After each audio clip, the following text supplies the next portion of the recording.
undisclosed location in the Great Western Desert in the land of the free and autonomous Native American people, the 2024 presidential campaign in its time to return all US land back to their rightful owners. This is the Ben Zion Podcast. Techno-communism will win.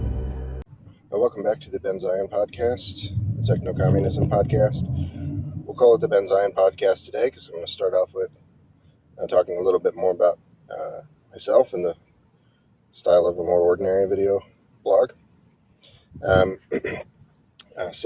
These glasses, these smart glasses, they're a Bluetooth microphone and speaker devices. They don't have a visual element, so they're not substantively different from a Bluetooth headset that you were started to be able to buy 20 years ago.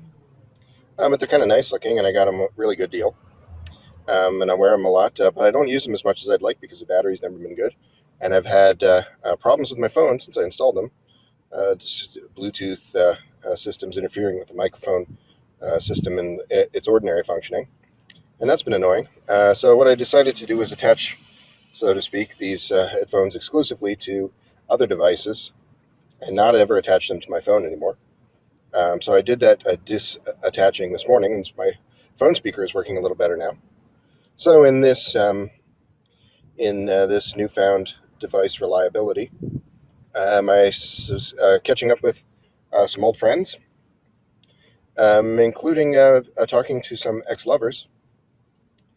And I was thinking about how my life has changed in recent years, such that I have better relationships with ex-lovers than I had previously. And the two people in question are people that I had relationships with of a year or more, so not casual acquaintances of that kind. But I refer to this, I guess, with this more casual language, because I'm not really a big believer anymore in these ideas of long-term relationships. And it's not that in a perfect world you shouldn't feel entitled to this kind of thing. Marriage or children are serious problems with the institution of marriage, being a patriarchal and heavily religious influenced set of institutions, and that all of those things enough to have any thinking person, if they're seriously thinking about this, dismiss this. But that's maybe a small thing compared to what I consider the bigger problem of this, which is simply if you put yourself in this position as a heterosexual, most of you are. If you put yourself in this position where you might have a child, you are doing violence to that small child because they might not live into adulthood in a livable environment.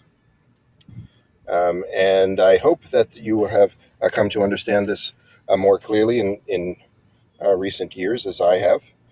You only need turn on the news, which is itself a pro-fascist bias to such a degree that it will hide things of this kind. But even they cannot deny that much of the global South, great swaths of South America, which are in their winter right now, not the end of summer, but the end of winter, having temperatures, even in winter, almost too hot for human beings to live. So what can they expect in the summertime? What can we expect on this planet but a planet where human beings cannot survive? And that is because of capitalism's climate apocalypse, because of capitalist misuse of industrial technologies, a thing which we are all in denial about to some degree. Even a person who says these things every day to people as I do, I have not taken up arms to stop this. I call myself a advocate of revolutionary action to those ends, and I say this to people whenever possible, but people who are also better organizers than myself along those lines have said, and quite rightly, Ben, you're not really the person actually leading a charge there, are you? And that's a valid criticism, and that's one of those things things that people fighting for a humane and sustainable economic system or liberation of oppressed peoples, particularly black and brown folks, when they point out some failing in myself, I just say, "Thank you, sir. May I have another?"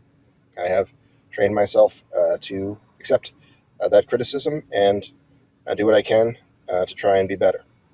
And I hope that you are a person who comes to that. I doubt that you are. Maybe if you're listening to this channel, there's a good chance that you are. But overall, there's hundreds of millions of people in this country and in the fascist West who are of the capitalist class, who are liberals, who will evade these kind of concerns on a daily basis in a variety of ways. So much so that they are unable to mount an effective resistance to their own countries murdering the rest of the planet. And these people make up just about 10% of the world's population, right? And the global elites there within make up, at best, few tens of thousands, hundreds of thousands, maybe, folks.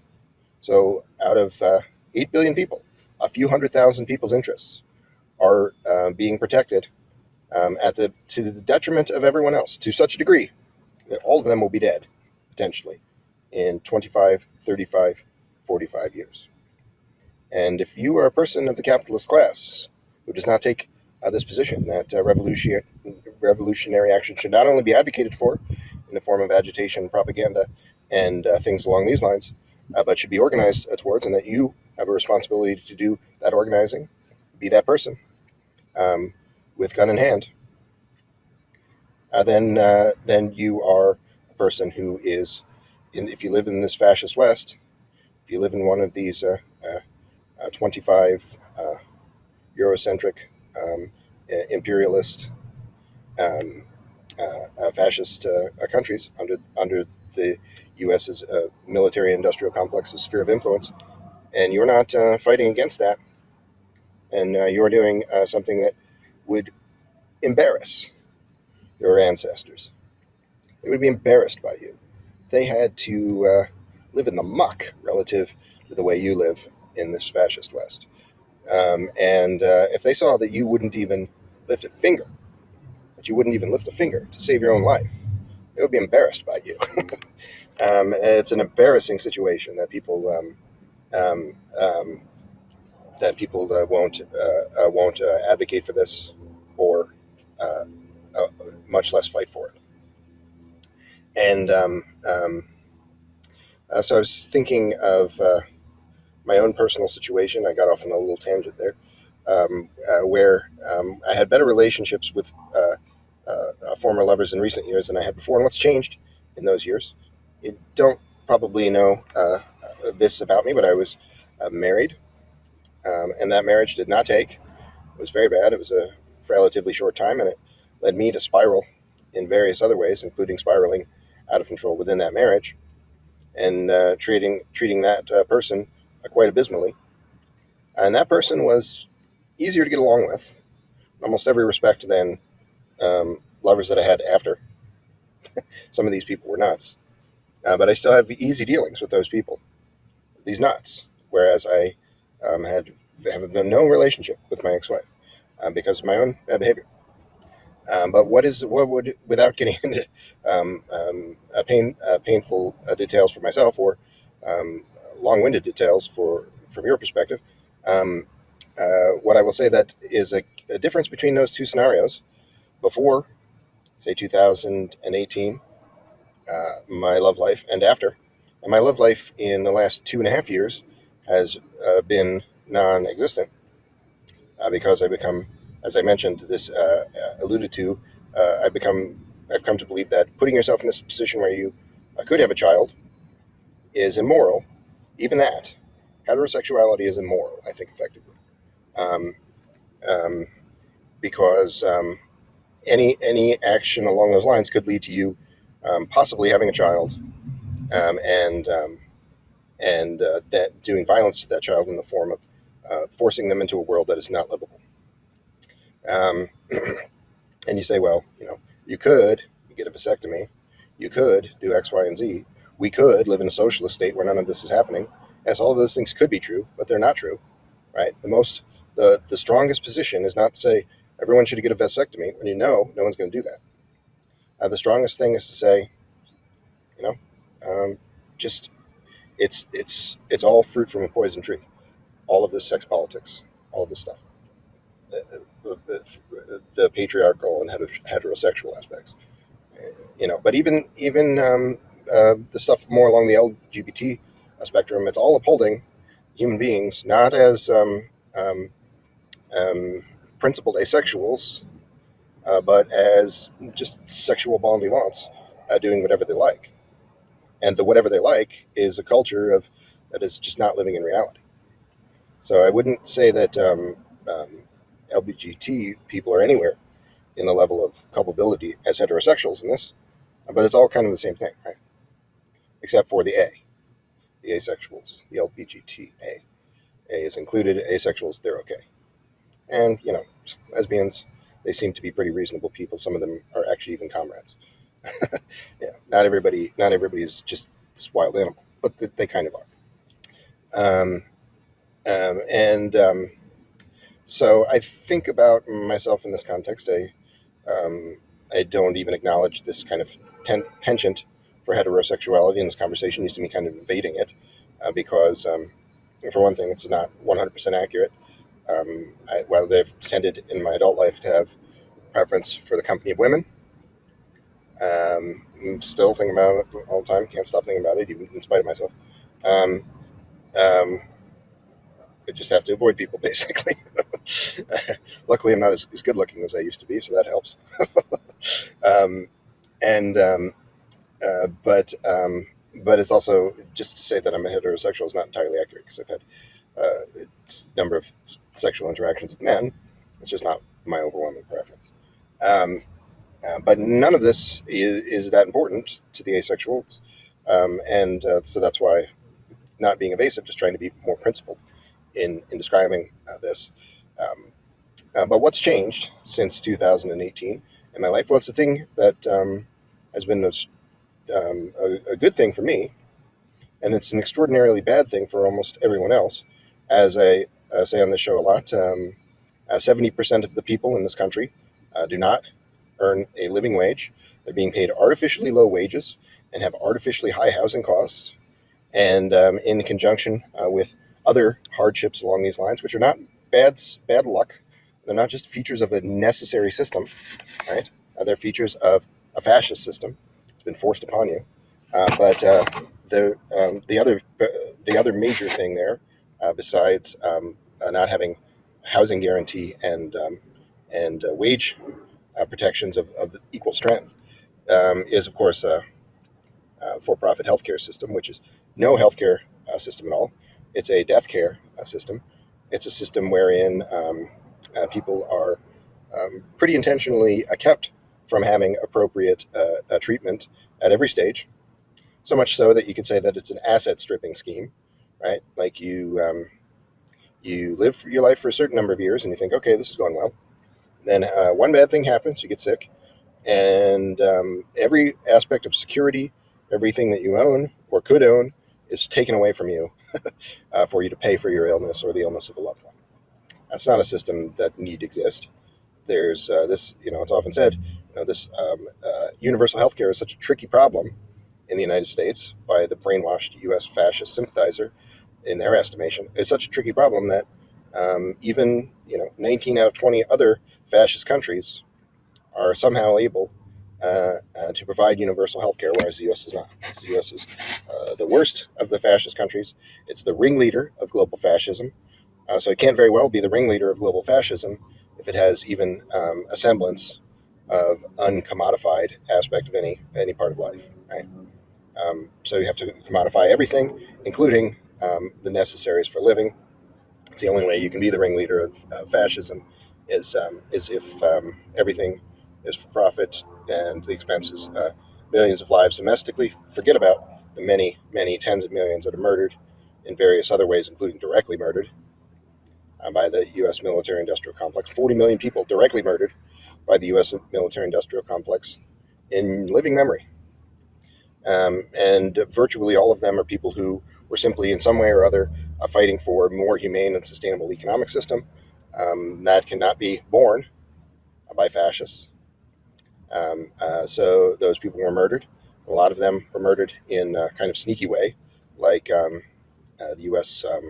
Arming more ostensibly more overtly fascist militia in that country, and then creating circumstances wherein that militia murders a million people, as in the Jakarta model, which was something that the United States was already more or less doing in South America in even before 1963, but it became by as we kind of solidified the existence of this military-industrial complex after after the conclusion of the Second World War, as not merely an exigency of that time. Um, this In the years to follow, this the fascist system solidified as well. So much so that you have books in many number, not just Vincent Bevins.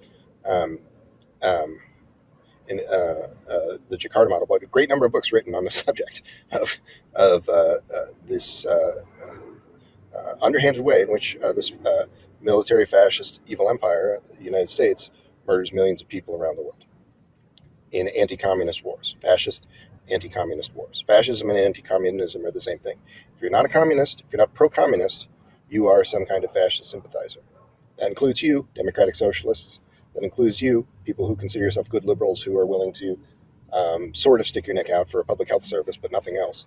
This is all on the spectrum of the same fascist problem. And the only solution is fighting for the abolition of private wealth.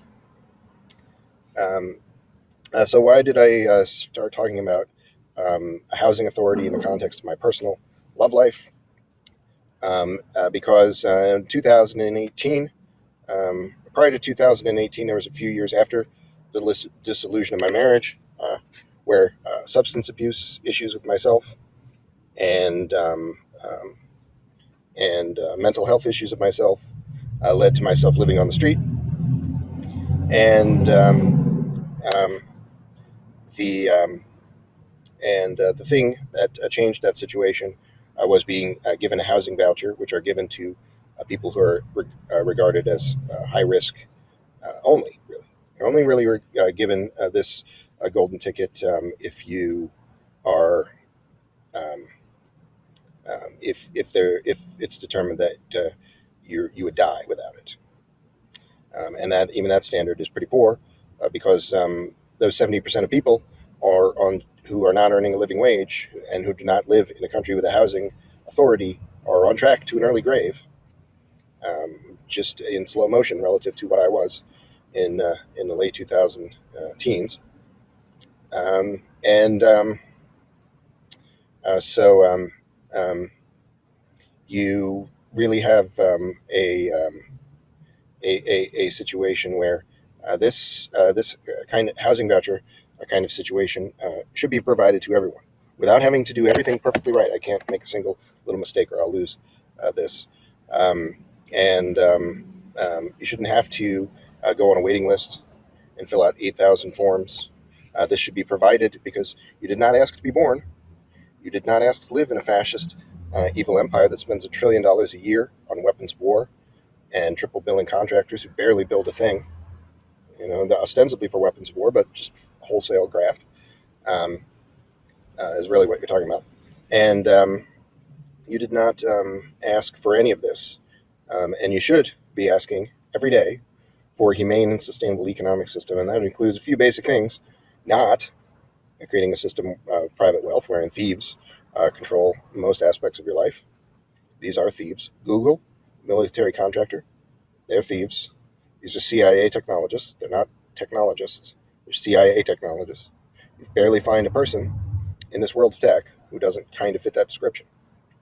Military contractors.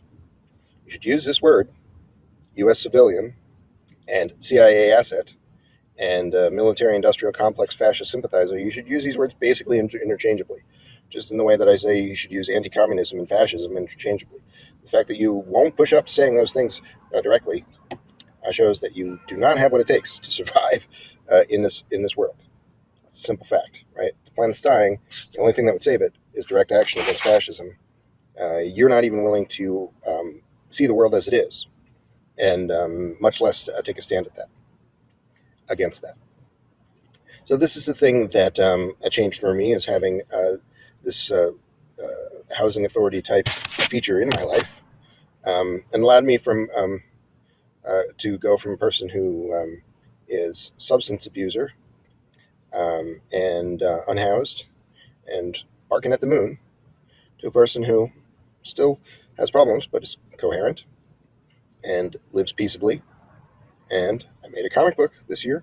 I'm making a movie out of that comic book thanks to AI tools all around. Um, Ben Zion of the late 2017 days might have imagined that he could do that, but he wouldn't have been in a position to do it. And that's not to say that this is some great grand endeavor that I'm embarking upon. If you um, don't like entertainment of this kind, I consider it to be real entertainment of kind that would be consciousness raising as opposed to typical American filth. But maybe you say that even that is a waste of time. I will respect your opinion. That's not really the point, right? The point is that there are hundreds of millions of people. Um, Almost everyone, not just my ex-wife, who I was in an unusual set of circumstances with, that caused me to behave very badly, but other people who I wasn't married to, um, who who I did also have fractious dealings with as lovers after ceasing to be lovers. I haven't had that in a single situation since this time when that I described. And what's the difference between those situations? Well, myself, or potentially the other person to some degree, was unstably housed within that context. And in almost every one of these situations, it was only a relatively short time that I was living on the street, um, substance abusing and howling at the moon. It's a relatively short time in my life relative to the years before, where I was working in a more ordinary sense, and still not earning enough to do the things that you would expect a human being to do in a world that has an incredible amount of technological sophistication and institutional sophistication. You'd expect that it would be possible for everyone to do that. And even by the standards of 1930, you could have expected that, right? In 1930, the Soviet Union had turned around its situation such that life expectancy was on path to be doubled in some 25 years. From the time that the Soviet Union came into existence, 1917, to a few short years, decades later, life expectancy was doubled, and people were put into this position where, instead of being tracked into wage slavery, tracked into wage slavery, and situations wherein they're not able to contribute to the better functioning of their world, as it is today, 90 years later, even in the 1930s, in the midst of a global famine and depression level conditions. The Soviet Union was able to extend life expectancy, provide everyone with jobs and career strictures. And people make this joke. They say, you're getting women who aren't married. You're forcing them to become research scientists. You're forcing them to become bureaucrats. You're forcing everybody into a certain life that they wouldn't choose, right? But what would those people in their own choosing be doing? Just drinking themselves to death under capitalism, right? So the lack of choice there is the better thing. And this is the essential flaw of every Westerner and fascist sympathizer besides, in thinking about socialist systems, is imagining there's some authoritarianism in that, when essentially all of that conception of authoritarianism is just anti-communist elitism. Right? You're finding sneaky little ways to protect private wealth and your own thinking, and that's not your fault. You've been brainwashed by Project Mockingbird level manipulation, um, media media blasting at you constantly with this endless litany of various CIA talking points, effectively lies that have led you to think this way. You can't have fascism unless you have a certain set of the population brainwashed in this way. Maybe that's changing. Uh, United Auto Workers strike was authorized just within the last 24 hours. So that's some hundreds of thousands of people now going on strike as of today, August 26th, I think. And 97% of those people in that union voted for that strike. So you wouldn't have expected a vote like that to pass, much less pass with 97% approval, say in 2004 or something. So here we are 2 decades later.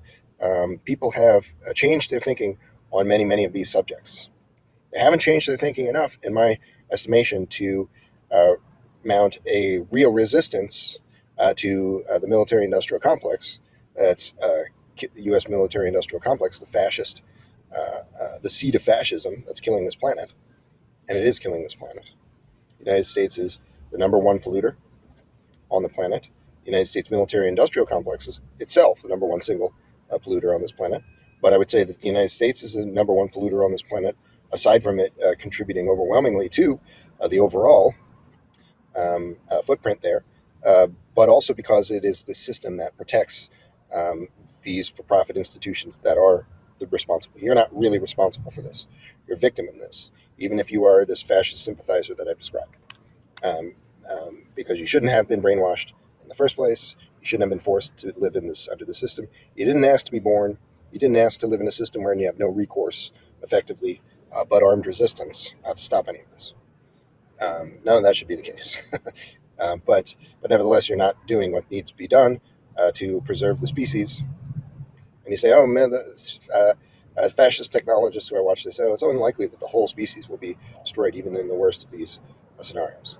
So is that something that you should say? If you're saying that, you're a fascist sympathizer, because you're saying that billions of people will still die, and it might not be you, right? Because our system has been arranged that you, presumably a light-skinned person in the English-speaking world, in this fascist West, are the one who will not be, even though you're overwhelmingly the contributor relative to other people on the planet to that genocidal system.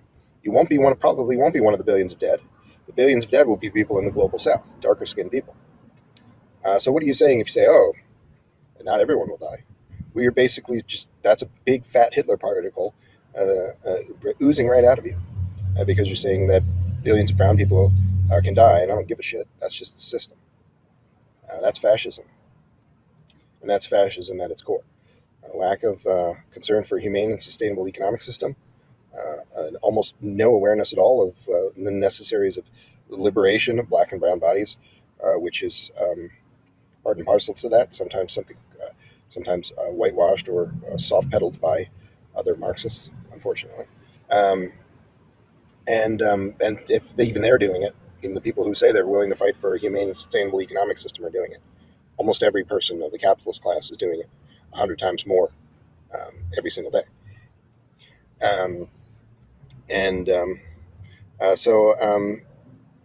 It's why I have mentioned this protest campaign for president. You might say, Ben, you're wearing a funny hat. You used to be homeless. Jesus, look at you.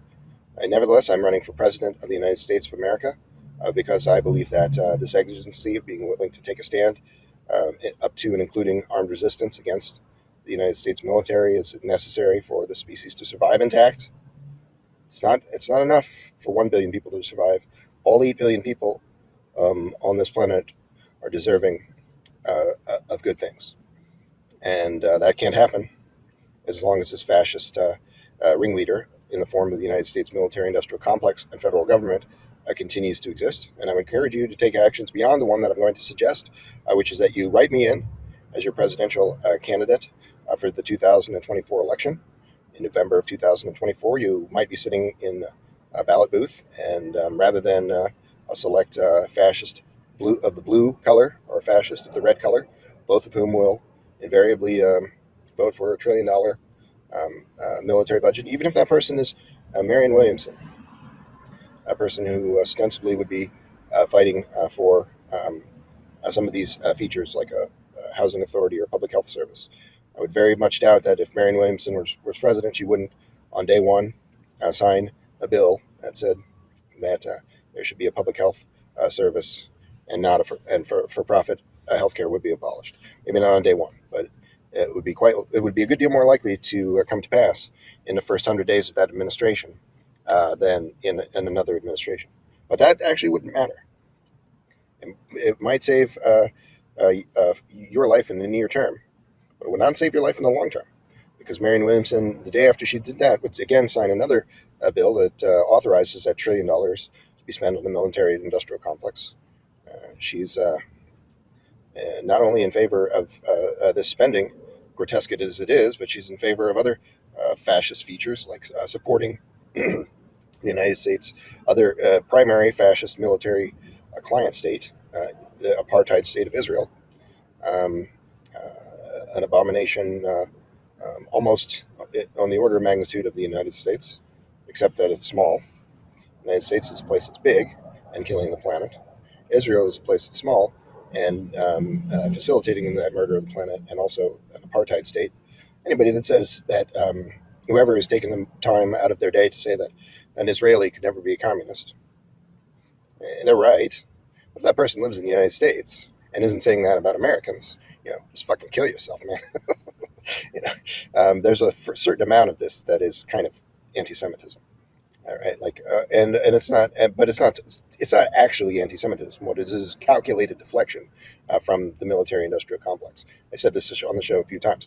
I identify as the techno-communist, and I hopefully have been able to describe some of these ideas of Marxist tech accelerationism in this program, which maybe you've been kind enough to watch some of these other episodes. I encourage you to watch some of these other episodes. Or if you don't want to watch these episodes, you can. Each one of these episodes now has a synopsis that's more detailed than initially. So if you happen to watch this show and you say, I don't want to listen to any more of this, you can read that synopsis, which is 1,000 words, and more or less glean the relevant information there.